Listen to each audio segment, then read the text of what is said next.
Not కండమేషన్ stop you. నిన్ను నీవు ఖండించుకొని విశ్వాసంలో ఆగిపోక అనండి.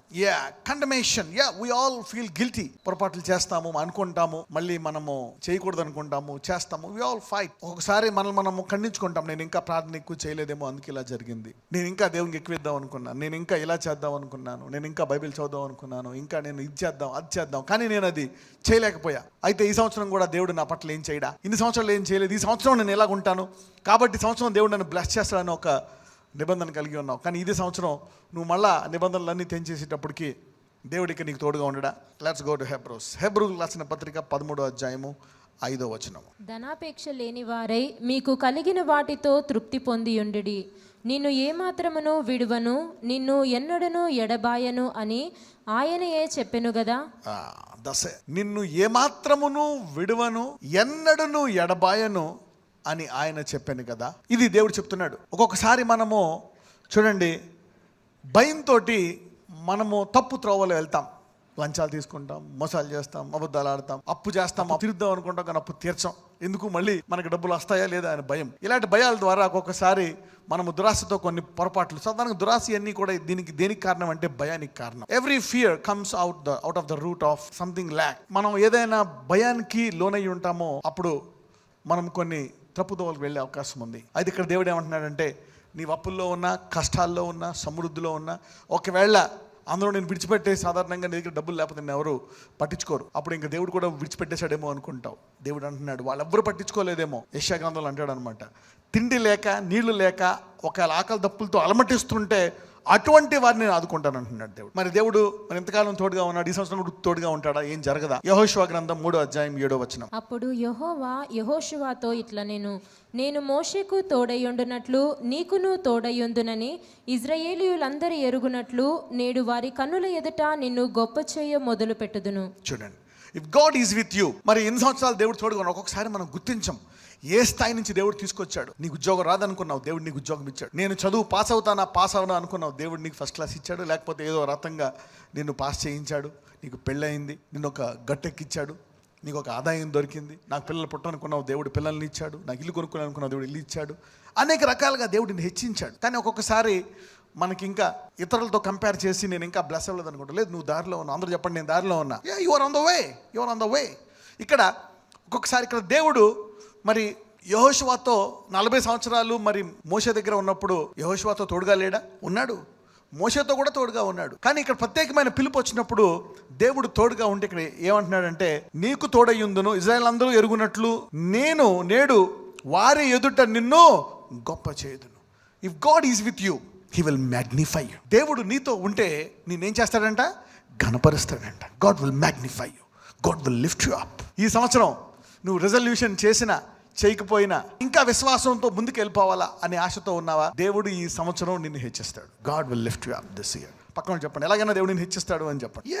బికాస్ ఎందుకంటే ఆయన ఏమంటున్నాడు, నేను నిన్ను అన్నడు విడవను ఎడబాయను. మరి దేవుడు తోడుగా ఉంటే సామాన్యంగా ఉంటావా, హెచ్చింపడతావా? ఇక్కడ మోషేని హెచ్చించాడు, మోషేకు తోడుగా ఉన్నప్పుడు. అవునా, ఫరో కంటే గొప్ప హీరో అయిపోయాడు. ఆ రోజుల్లో ఐగుప్తు రాజ్యం అంటే చాలా గొప్ప రాజ్యం, అమెరికా దేశం లాంటిది. మరి ఆ రాజ్యాన్ని గడగడ వణికించాడు ఒక వ్యక్తి, మోషే. మరి దేవుడు అతను హెచ్చించాడు. మరి ఇప్పుడు యెహోషువ అంటున్నాడు, యెహోషువ నేను కూడా నీకు తోడుగా ఉండి నేను హెచ్చిస్తా. So you don't need to make special resolutions, or you might break it or you may not, but God will lift you up. ఆదికాండం 28:15, జెనసిస్ 28:15. ఇదిగో నేను నీకు తోడై ఉండి నీవు వెళ్ళు ప్రతి స్థలమందు నిన్ను కాపాడుచు ఈ దేశమునకు నిన్ను మరలా రప్పించెదను.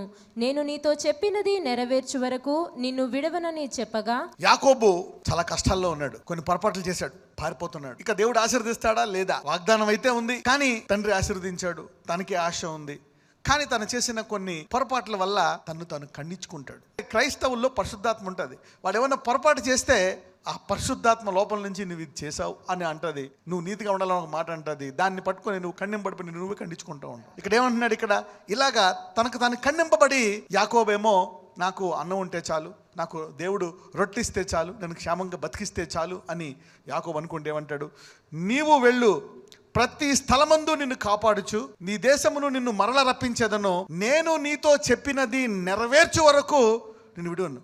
నువ్వు ఏదో అనుకున్నది కాదు, నువ్వేదో చేస్తే చేసేది కాదు. ఏ వాగ్దానం అయితే దేవుడు నీకు ఇచ్చాడో అది ఎప్పుడో ఆయన చెప్పాడు, దాన్ని నెరవేర్చే వరకు ఆయన నిన్ను విడవడంట. If God is with you, he will see that what he has promised is fulfil you. కాబట్టి ఇప్పుడు డిమాండ్ నీ మీద ఉందా, ఆయన మీద ఉందా? So what you do, you rest in his demand, you rest in his promise. ఆయన వాగ్దానం మీద ఏం కలిగి ఉంటాము? విశ్రాంతి. So now the demand is not in you. ఎప్పుడైతే నీ మీద డిమాండ్ ఉందో, నువ్వు ఏదైనా పొరపాటు చేసావనుకో, టైర్ పంచర్ అయిపోతుంది, బండి కదలదు. అనుకుంటావు, అబ్బా ఏంటి ఇలా అయిపోయింది, ముందుకెళ్ళలేనా, నా పరిస్థితి అయిపోయిందా? దేవుడు ఏ వాగ్దానం అయితే నీకు ఎప్పుడన్నా ఇచ్చాడా, లేకపోతే ఏదైనా హృదయంలో ఆశ ఉందా, అది ఆయన వాక్యం ద్వారా పలికినదే. బైబిల్లోంచి ఎవరైనా ఎప్పుడన్నా వాగ్దానం తీసుకున్నారా? ఎనీబడి టుక్ ఏ ప్రామిస్? ఆ వాగ్దానం కనుక నువ్వు తీసుకొని ఉంటే ఆయన చెప్తున్నాడు, అది నేను చెప్పిందే, అది నెరవేరే వరకు నేను అంటే దేవుడు తోడుగా ఉంటే నీకేం జరగదు అనుకో, నేను హెచ్చిస్తాడు, ఆ వాగ్దానాన్ని నీ జీవితంలో నీ పట్ల నెరవేరుస్తాడు. అందుకే దావీదు అంటాడు, నీ సన్నిధిలో ఒకరోజు ఉంటే ఎన్ని రోజులు సమానమంట? 1000. ఎందుకని? ఆ ఒక్క మాట నువ్వు విన్నావనుకో, ఆ దేవుడు నీకు చెప్పిన మాట అది నెరవేరే వరకు, ఆ 1000 సంవత్సరాలు నువ్వు రాకపోయినా నేను విడిచిపెట్టాడు నేను. Because he promised you. Even a single sermon can bless you. నీవు ఒక్కసారి వాక్యం విన్నా, ఆ వాక్యము నీ తరాలని ఆశీర్వదించేస్తుంది. అయితే ఈ ఖండింపబడం అనేటువంటిది మనల్ని అనేక సార్లు ఆపేస్తూ ఉంటుంది. And there is a demand on you, there is pressure. నేను ఎలా చేస్తే ఎలా చేస్తాడు అనుకుంటే అది నెరవేరదు.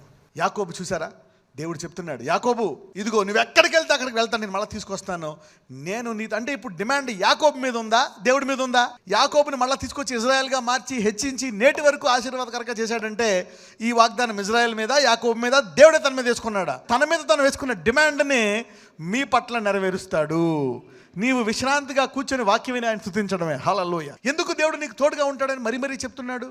ఎందుకంటే అనేక సార్లు నిన్ను నువ్వు ఖండించుకొని ఈ దేవుడు విడిచిపెట్టేశాడేమో అనుకుంటాను. అందుకే ఆయన ఆది కాండం నుంచి ప్రకటన వరకు ఇప్పుడు చెప్తానే ఉంటాడు, నేను నిన్ను విడవను ఎడబాయి, నేను విడవను ఎడబాయి, ఐఎమ్ ఆల్వేస్ విత్ యూ.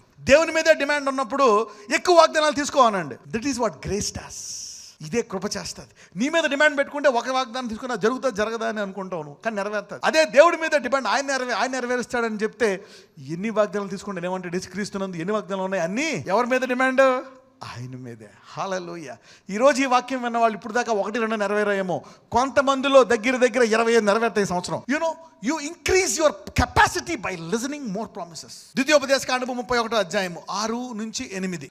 భయపడకుడి, వారిని చూచి దిగులు పడకుడి, నీతో కూడా వచ్చువాడు నీ దేవుడైన యెహోవాయే, ఆయన నిన్ను విడువడు, ఎన్నడూనూ ఎడబాయడు. ఏమంటున్నాడు? God is telling here, I will never leave thee nor forsake థీ. అందరూ పక్కన వాళ్ళు చూసి చెప్పండి, నీ సామర్థ్యాన్ని చూసి దిగులు పడక, నీ చేతకానితనాన్ని చూసి దిగులు పడక, ఆశీర్వదించబడిన వాళ్ళని చూసి అసలు దిగులు పడక అనండి. Some times we see those who are blessed and we get depressed. Hey, I couldn't do this. I could have done that. Maybe if I had done that, the Lord would have blessed me. No, the Lord is telling, the demand is not on you. If you listen to the word and you hold on to the word, the demand is on me. I will not leave you. I will fulfill the word in your life, the promise. So take a promise, it will come to pass. నజరేయుడైన యేసయ్య, ఇదిగో తండ్రి, ఎవరైనా నా యందుంటే వారు నూతన సృష్టి అన్నావు. ఇదిగో ప్రభువా, చాలా మంది ఖండింపబడుతున్నారు. వాళ్ళు నిన్నటి దాకా ఏం జరిగిందో, ఈ మీటింగ్ ముందు వరకు ఏం జరిగిందో దేవుడు అంటున్నాడు, దాన్ని బట్టి నీ భవిష్యత్తును నేను పెట్టను, నా మాటను బట్టి నీ భవిష్యత్తు పెడతాను. జనాలు ఏమైనా అనుకోని, ఐ డోంట్ కేర్. నీ పొరపాట్ల తప్పుడు నిర్ణయాలు కాదు, ఈరోజు నువ్వే వాగ్దానం తీసుకున్నావో ఆ వాగ్దానం నీ జీవితంలో నెరవేరుస్తాను. నువ్వు ఖండింపబడం కాదు, నీ పొరపాట్లు కాదు, నేను ఆ వాగ్దానాలని నెరవేర్చుకుంటాను. అప్పుడు దాకా నేను నిన్ను విడువను, ఎడబాయను. ఏ ఖండింపబడి ఏదైనా ఖండిస్తున్నాయో అవి నిన్ను ఆపకుండా ఈరోజు నీ వాగ్దానాలన్నీ కూడా నీ జీవితంలో నెరవేరి దేవుడు ఆశీర్వాదానికి ఒక్కొక్కరు, ఈ రోజు వాక్యం విన్న వాళ్ళు ఒక్కొక్కరు కనీసము 1000 మందికి సాక్షులుగా మారును గాక. ఈ రోజు కొత్తగా జన్మించారు గనక, ఈ రోజు నూతనమైన వాగ్దానాలు వారి జీవితంలో ఉన్నాయి గనక, ఈ రోజు నుంచి వాళ్ళు అనేకులకి 10 సాక్ష్యాలు చెప్పే కృప దయచేయమని నజరేయుడైన యేసు నామమున ప్రార్థిస్తున్నాము తండ్రి. ఆమేన్. God bless you.